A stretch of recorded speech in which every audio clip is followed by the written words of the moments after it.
வணக்கம் மக்களே, big Boss season 8. So இன்றைக்கி 24/7 லைவில் பார்த்தீங்கன்னா முத்துக்குமரனும் ஆனந்தியும் வந்து அந்த பெட்ரூமில் நின்றுட்டு பேசிக்கிட்டு இருக்காங்க. ஸோ முத்துக்குமரனுக்கு இன்னும் அந்த தீபக் போனது வந்து கஷ்டமாகவே இருக்கும் போல். ஸோ ஆனந்திட்ட சொல்கிறாரு, தீபக் போனதை வந்து என்னால் ஏற்றுக்கிறவே முடியல, இன்னும் அந்த மைண்டில் இருந்துக்கிட்டே இருக்குது அப்படின்னு. ஸோ அதுக்கு ஆனந்தி வந்து சூப்பரான ஒரு ஆன்சர் கொடுக்குறாங்க. ஸோ தீபக்கு இல்லாமல் போனதுக்கு காரணம் அவர் வந்து நிறையா இடத்துல தெரியாமல் போயிட்டாரோ, அவரை வந்து யாரும் எதிர்த்து நிற்காமல் போயிட்டாங்க போல். ஸோ அவருக்கு வந்து வில்லன் இல்லாமல் போனது தான் காரணம் அப்படின்னு வந்து ஆனந்தி சொல்கிறாங்க. அதுக்கு இன்னொரு எக்ஸாம்பிள் சொல்கிறாங்க.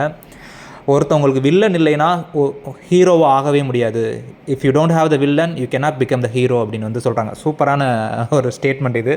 ஸோ அதுக்கு முத்துக்குமரன்கிட்ட சொல்கிறாங்க, நீங்கள் எதிர்த்து நின்றுருந்தால் சூப்பராக இருந்திருக்கும் அப்படின்னு. ஸோ அதுக்கு முத்துக்குமரன் சொல்கிறாரு, என்னால் முடியலையே, நான் அந்த இடத்துல அவரை வச்சுட்டனே அப்படின்னு வந்து முத்துக்குமரன் சொல்கிறாரு. அதுக்கு ஆனந்தி சொல்கிறாங்க, இது ஒரு ஆஃப்டர் ஆல் ஒரு கேம் தானே முத்து, இப்போ நீங்கள் அப்படி எதிர்த்து நின்றுருந்தால் அவர் நேரம் இருந்திருக்கலாம், வாய்ப்பு இருந்திருக்கு அப்படின்னு வந்து ஆனந்தி சொல்கிறாங்க.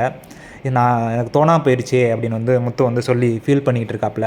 ஸோ அதுக்கப்புறம் சொல்கிறாங்க ஆனந்தி, ஸோ இப்போ மஞ்சரி எப்படி வெளியில் தெரிஞ்சாங்க அப்படின்னு பார்த்திங்கன்னா, அவங்களே ஏற்படுத்திக்கிட்டாங்க, தான் தெரியணும் அப்படின்னு நிறைய நிகழ்வுகளை வந்து அவங்களே ஏற்படுத்திக்கிட்டாங்க.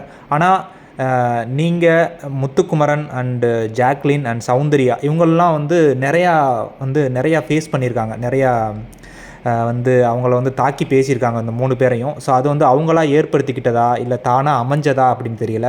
பட் வந்து நிறையா வந்து அவங்க மேலே வார்த்தைகளை வீசியிருக்காங்க.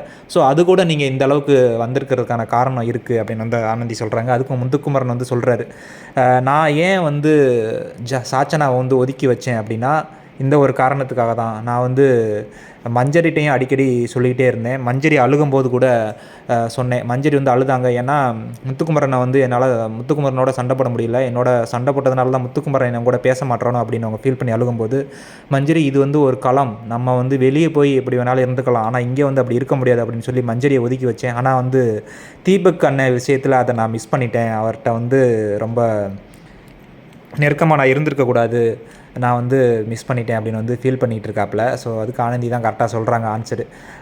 மேபி நீங்கள் வந்து அவர் வில்லனாவோ இருந்திருந்தால் உங்களுக்கு வந்து அவங்க தீபக் வந்து நேரம் இருந்திருப்பார் அப்படின்னு. ஸோ முத்துக்குமரன் சொல்கிறாரு, மஞ்சரி தீபக் அண்ணனை விட நான் இன்னும் ஏன் இங்கே முன்னாடி இருக்கேன்னா, நான் வந்து நிறையா வந்து சண்டை போட்டிருக்கேன்.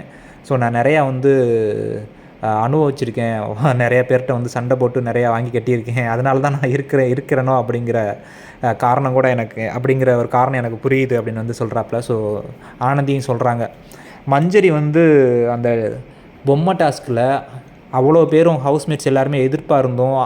அன்சிதா வந்து அவங்க பொம்மையை ஹோல்ட் பண்ணி வச்சுருந்த போது அவ்வளோ ஸ்ட்ராங்காக நின்றாங்க பாருங்கள், அந்த ஒரு இடம் செம்மையாக இருந்தது. அந்த கேப்டன்ஷிப் டாஸ்கில் ஸோ அந்த கேனை தள்ளி விட்டுட்டு வந்து எல்லார் கேனையும் தள்ளி விட வந்தாங்கள்ல, ஸோ அந்த மாதிரி நிகழ்வுகள் வந்து நம்ம தீபக்கு நடந்திருந்தால் இன்னும் நல்லா இருந்திருக்கும் அப்படின்னு வந்து சொல்கிறாங்க ஆனந்தி. அது மட்டும் இல்லாமல் ரெஸ்பெக்ட் இருந்தால் என்ன கிடச்சிட போகுது, எங்கள் வீட்லையும் இப்படி தான் என்னை வந்து ரெஸ்பெக்ட் பண்ணுவாங்க, பட் வந்து அதனால் என்ன யூஸ் ஆகிட போகுது, ஒரு சம்பவம் நடக்கணும்னா அது மறக்க முடியாத ஒரு சம்பவம் நடக்கணும், அப்போ தான் அது நல்லாயிருக்கும் அப்படின்னு வந்து ஆனந்தி சொல்கிறாங்க. ஸோ பார்க்கலாம் இன்னும் என்னென்ன பேசுகிறாங்க அப்படின்னு. தேங்க்யூ.